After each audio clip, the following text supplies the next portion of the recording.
Eccomi qui con un nuovo tutorial dopo tantissimo tempo. Oggi inizieremo a realizzare un effetto chiamato macchina da scrivere. Per tutti i videogiocatori basta pensare ai primi Resident Evil, quando si salvava oppure quando dovevano dialogare i personaggi, se era quella sorta di macchina da scrivere. Oppure, come potete vedere in queste immagini, come utilizzato su Piccio Tiros. Non è un modo per pubblicizzarmi, come no. Comunque, iniziamo subito con questo nuovo tutorial. Per prima cosa creiamo una nuova composizione. Scegliamo 1280x720, va bene, vabbè, possiamo farla per 5 secondi per il momento, va bene così.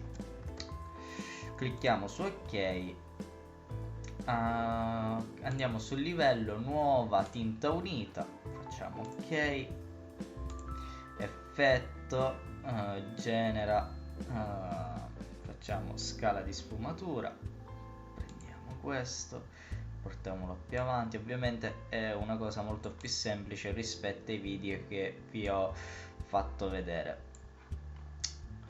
Successivamente creiamo il nostro testo. Per il testo io vi consiglio di utilizzare un carattere tipografico che simula una macchina da scrivere. Io in questo caso sto utilizzando il Linowrite, ma li troverete tutte queste caratteri tipografici nelle informazioni del video. Iniziamo a scrivere Marco Ranno. Aspettate, sistemo là.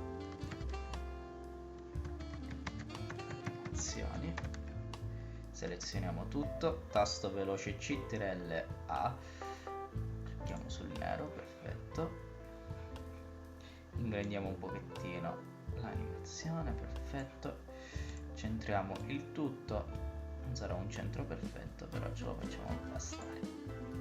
Ok, successivamente andiamo a cliccare qui dove c'è il nostro livello di testo, andiamo su anima e mettiamo opacità. Allora, per prima cosa mettiamo l'opacità a 0. Perfetto, non vi preoccupate. Poi andiamo su altre opzioni. No, scusate, volevo dire su selettore intervallo 1. Perfetto. E partiamo qui a un secondo e mettiamo lo scostamento a 0. E poi a finale del video lo riportiamo questo qua al 100. Mi raccomando di cliccare su questo cronometro, in modo tale da realizzare questa sorta di effetto. Voi dite, ma ancora non sembra una macchina da scrivere, ma ancora l'effetto non è finito.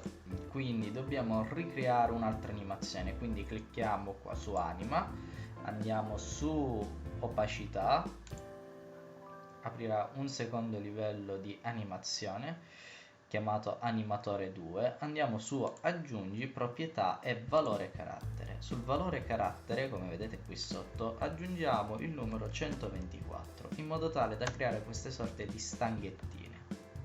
Una volta fatto questo andiamo su il selettore intervallo, andiamo un attimo su avanzate e leviamo l'uniformità e la rimettiamo a 0 in modo tale che stanno tutti uguali e quando si camminerà il cursore resteranno tutte fisse. Ritorniamo a un secondo di video, perfetto, clicchiamo, andiamo su fine e lo riportiamo facciamo a 2 o 3, ma in questo caso facciamo il 3%, ritorniamo sullo scostamento che è al 0% e lo portiamo fino alla fine, in modo tale che qui arriva al 100%.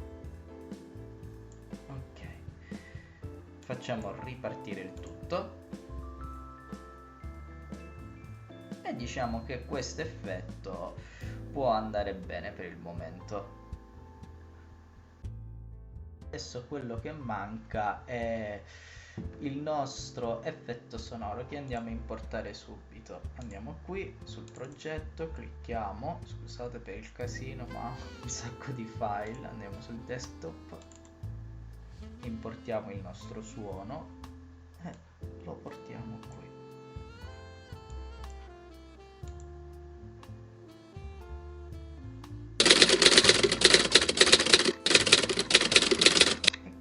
potete sentire già parte. Vediamo di farlo partire un pochettino qui quando inizia a muoversi, vediamo.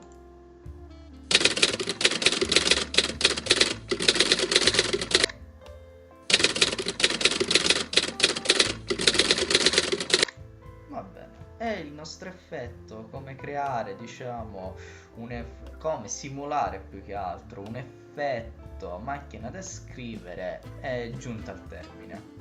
Con questo ragazzi vi ringrazio e ci vediamo al prossimo video tutorial.